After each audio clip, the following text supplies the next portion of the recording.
What's going on, y'all? My name is Tommy. Welcome back to the channel. Time for another episode of Min-Maxing for Fun and Profit. Today, by request, that thing that I've been playing for several years and have made several videos about. Once again, either a Black Dragon Sorcerer or Black Dragon Instinct Barbarian focused around acid damage. If you're liking what you're seeing, remember to like, subscribe, and ding the bell. Stay caught up on all your stuff, and remember, Patreon is the #1 way to help keep me spamming these videos of that same build that I've played forever and ever and ever at the world, and also gets you a bunch of really cool stuff. But for now, let's dive in. Okie dokie, here we go again talking about how to make dragon disciples. Wowee. You either die a hero or continue making your namesake character, on and on and on evermore. Today, rather than build something that wants to scream elemental betrayal at the top of its lungs before casting elemental spells, though that would be super cool, rather than build a magus to spell strike with acid spells, rather than take full advantage of the sorcerer bloodline, today we will be optimizing strictly around the breath weapon mechanic. Breath weapons are very reliable area of effect abilities, oftentimes that can be used multiple times per day, sometimes even in encounters, to pass out a lot of damage at a lot of targets, much in the same way that an inventor might want to be up close and front row center before they explode, or alchemists will target everyone who's all bunched up together for their bombs, right? Easy enough. Breath weapons require us to be front row center, so today we will be building on the Barbarian, specifically the Black Draconic Instinct per the request. Lines can be a little awkward as opposed to things like cones, but remember kids, refer to this here handy dandy chart. You can make your lines stagger out such that almost always you can hit multiple targets with them. They're even better when you are stacked up on a door to fire them in. You say 1 action, interact, open the door, 2 actions, melt them. Another reason I really wanted to build our glass cannon on something as made of adamantine as possible, aka the Barbarian. We're optimizing around breath weapons, so today, indeed, we will be building around the kobold. I really thought about using the dragon from Battle Zoo now that that's in Path Builder. From what I've seen, I super like it. I just want a chance to read through it more before I start really incorporating it. Dragon Instinct Barbarians automatically qualify for the Dragon Disciple dedication, so today, we'll be choosing the Venom Tail Kobold for our heritage to, once per day, do persistent poison damage equal to your level to a target for 1 action if your next strike before the end of your next turn hits and deals damage. It's a little situational, but since we're playing something that's going to be real good at hitting things, I think this will proc more often than not, and persistent damage has rapidly become one of my favorite things within the bounds of 2nd edition Pathfinder. In low-level play, if this hits once or twice, it's probably life or death. If your GM uses wounded and dying mechanics for their bad guys, this keeps them, on the ground slowly melting from within. Plus, we all love extra damage in this house. For our background, you may choose anything that gives you strength or charisma. And for our starting ability scores, we're looking at a strength of 18, a dex and con of 12, an intelligence and wisdom of 10, and a charisma of 16. Out the gate for our class feats at level 1, we'll take sudden charge, because for a while, we're definitely just gonna be the dude running around with like a tiny baby breath weapon, and then the rest of the times we'll need to hit them with stuff. This also helps us reposition to later use our big AoE things. Stride twice, swing once, easy peasy. At level 2, alongside our Dragon Disciple dedication, which must conform to the Black Dragon, easy enough, it's my whole shtick, will give us resistance equal to half our level against acid damage, a +1 circumstance bonus to saves against sleep, and effects that would make us paralyzed. On the class feat side, we'll take Moment of Clarity. For 1 action, be able to cast while raging. We'll worry about that later and talk about it later. At level 4, Fast Movement gives us a +10 status bonus to our speeds while raging, for better sudden charges, for better running around the battlefield and everything in between, alongside Draconic Scent, which gives us Imprecise Scent with a range of 30 feet to help us detect invisible things, to know who smelt it, to know who dealt it so we can smite them, I suppose. And since we don't have spells yet, want to wear armor, it's kind of just the feat to take right now. Dragon's Rage Breath at level 6 is a once per rage in our case 60-foot line of acid damage, which deals 1d6 damage per level, starting out 6d6. Folks caught must attempt a basic reflex save, and of course, if this was used in the last hour, it ticks down a little bit. Barbarians determine their class DC based off strength. Hilarious that you're strong-lunged and so melting people, but this is where, in combination with Kobold Breath, we really get down to business. It's around here that the build is pretty darn solidified. For 1 action, open the door. For 2 actions, melt them. The level before this, we got access to critical specialization effects. For a couple reasons we will talk about later, we want to use a reach weapon, specifically in this case for the polearm's critical specialization to force movement someone 5 feet, or in other words, push them back into breath weapon formation. It's like shuffleboard, but people are killed. I've never played shuffleboard before. Are people killed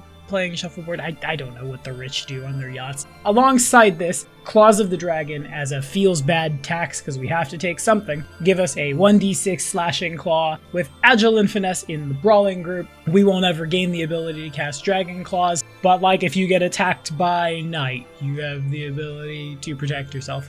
Attack of Opportunity comes by at level 8 because we have a reach weapon, therefore people are much more likely to move through our threatened area. Next to it, Breath of the Dragon gives us a focus pool of 1 focus point and the Dragon Breath Sorcerer Bloodline spell. This will get considerably better for us as we level up and move on in things.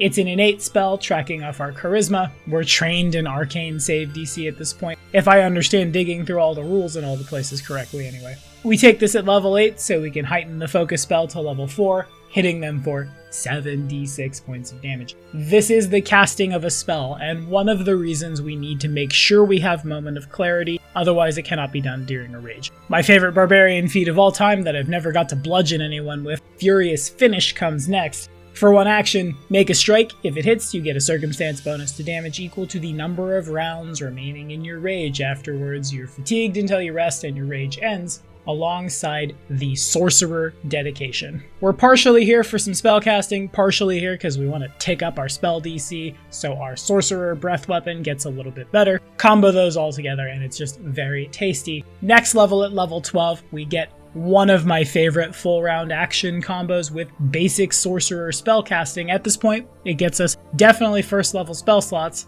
as late as we're taking it. Whilst raging, if we, say, for 1 action use Moment of Clarity, 1 action cast True Strike, then 1 action hit them with a Furious Finish, I bet that crits more often than not for a very explosive amount of damage applied directly to someone's face. It's probably my favoriteest finisher in Pathfinder 2nd Edition. If there was a fatal reach weapon, ooh-wee, this would be dope. But the overwhelming majority of them have the deadly trait, so you're probably going to see this happen just a whole hell of a lot. Bonus points if you do so whilst flying. Dragon's Rage Wings. For 1 action, while raging, you have a fly speed equal to your land speed. Level 14 is also a really cool level for us.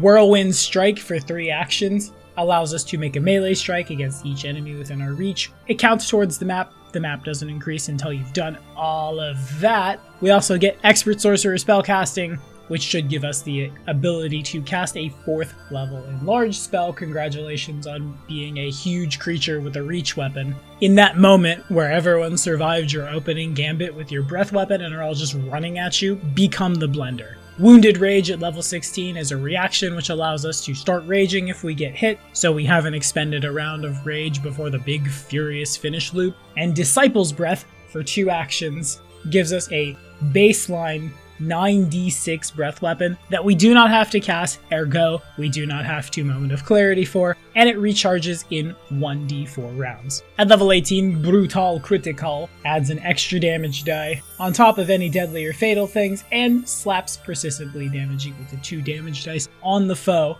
which looks really pretty if they also take persistent poison damage and were also critically hit. A lot of things probably just straight up die to this. Master Sorcerer Spellcasting gets us the rest of our repertoire of magic. Then finally at level 20, Unstoppable Juggernaut gives us resistance equal to 3 plus con to all damage, and raging resistance goes to 8 plus con. If one is reduced to 0 hit points while raging, You can end your rage as a reaction to stay at 1 hit point and become wounded 2, next to Bloodline Breath for all the spells. Skill feats are up to you as always. The Intimidation suite looks really good on us because we're charisma based, as do athletic things if you want to grab a polearm that you can use to trip or disarm or what have you. For our ancestry feats, Kobold Breath is first, choosing of course a Black Draconic Exemplar, a 30-foot line of acid which deals 1d4 points of damage. This ticks up by 1d4 at 3rd level and every 2 levels after, and can be used again 1d4 rounds later. Probably not as scary as our weapon is at level 1, but if something has a really bad reflex save as opposed to a really high AC, or you don't want to deal with shields, or you just can't get to them,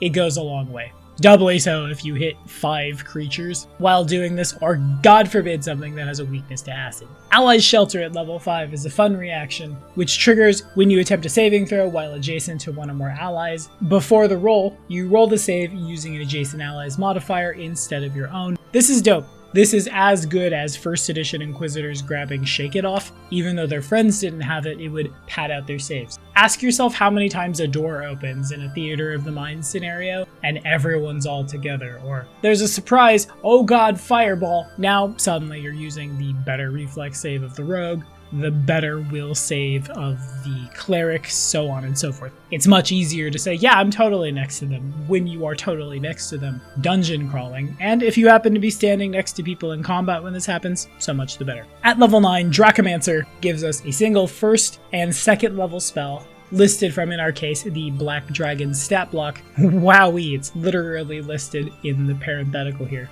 Honestly, True Strike and Blur, pretty fucking good. Once per day as Arcane Innate's probably all we needed. Honestly, I realize I've horribly, terribly misspoke. Take True Strike on Dracomancer, then at level 10, grab Furious Finish, and there's the big fuck you combo. Then Dragon's Breath, admittedly slightly out of order, but it's okay. This gives us an Uber Breath weapon, increasing the damage dice to d8s, a full 60-foot line, but puts an hour cooldown upon that thing we do. Then, lastly, Elite Dracomancer, once again pointing out Paralyze and Stinking Cloud for a Black Dragon. It gives us 1 3rd level spell and 1 4th level spell from their stat block. Paralyze is the default, we must take it, and so it was. Honestly, Dimension Door once per day, pretty cool. Even at late gameplay, because no one is going to expect the Barbarian to do this. For our magic, there's obviously a lot of spells that deal acid damage. We'll want to do our acid damage mostly in the bonus we get from raging in our breath weapon. Therefore, I feel like most of the spells that you want to see cast from a character like this are spells with durations greater than a minute, or have a lot of really awesome out of combat uses. For example, like Scrying, Teleport, Clairaudience, or Clairvoyance. If you're burning a spell slot, you need less, so when the witch gets there, they can do what they do best. You're gonna look better in combat, and that player will probably be really happy you took that. To quickly gloss over some cool ones before we take off though, Enlarge, heightened to 4th level, again, gives us a sizable status bonus to melee damage, gives us a reach of, in total, 20 feet using a reach weapon, or 4 squares out, making the polearm all the more deadly as everyone's running through your reaction range and getting slapped in the face about it. A Barbarian gets temporary HP equal to level plus con when they rage. False Life gives us 6 plus charisma when we're not raging, and lasts for a full 8 hours. If combats are going really long, a false life between rooms in a dungeon, however your encounters are set up, could go a long way. Don't rage until this temp HP wears out. It's an extra resource that we can kind of just fire and forget when we need it, or even at the beginning of the day. Circling back to all those spells that you definitely wanted to cast but didn't want to ask necessarily the druid to, Shape Stone will open a lot of doors for you by literally making them. Make a place to cover, make a structure collapse, and everything in between. Shattering Gem is a really fun fire and forget, though at a minute duration. It might be a good turn 1 sometimes to cast Shattering Gem, then rage. Creates an erratic thing floating around you. If anyone wants to hit you, I bet they did. They must make a DC 11 flat check. On a success, it first damages the gem, sort of like a shield block. Should it be destroyed, it shatters and does scaling d8s of damage as long as the target is within 10 feet of you. Secretly, one of my favorite spells from Gods and Magic, truly. Lastly, A late game Cast Then Rage, Corrosive Body. You knew you'd see it, it's on brand for us. For 2 actions in 10 rounds, you gain acid immunity. Any creature that touches you or damages you with an unarmed melee attack or non-reach melee weapon. At the end of the game, that's a lot of things biting you or slamming you or doing horrible, terrible things. Take 3d6 points of acid damage, and the first time each round that you deal acid damage to a creature like this, you gain 3d6 temp HP as you digest the thing that hits you. That's so fucking metal. When the spell ends, any temp HP expires as well. Acid spells deal 1 additional die of acid damage of the same damage die the spell used, aka your Dragon Disciple Breath Weapon, cause that's a focus spell. The temp HP interacts weirdly with barbarians in a way that won't super stack unless you get crit in the first round and they eat through your other sources of temp HP. And 3d6 acid damage isn't a whole lot at the end of the game, but it is over the course of a minute to potentially multiple targets or even just one. On average, if I am doing my math correctly, I believe that is 11 points of damage every time someone hits you. Again, God forbid they have a weakness, but that stacks up really, really nicely. Doubly so if you've got a friend who's using this build here. Follow this card, casting Elemental Betrayal and choosing Acid. But that's all the time we have for today. What do y'all think? Have we played something like this? What do your breath weapon characters usually look like in 2nd edition? Let me know down in the comments. As always, thank y'all so much for watching. We'll see you next time.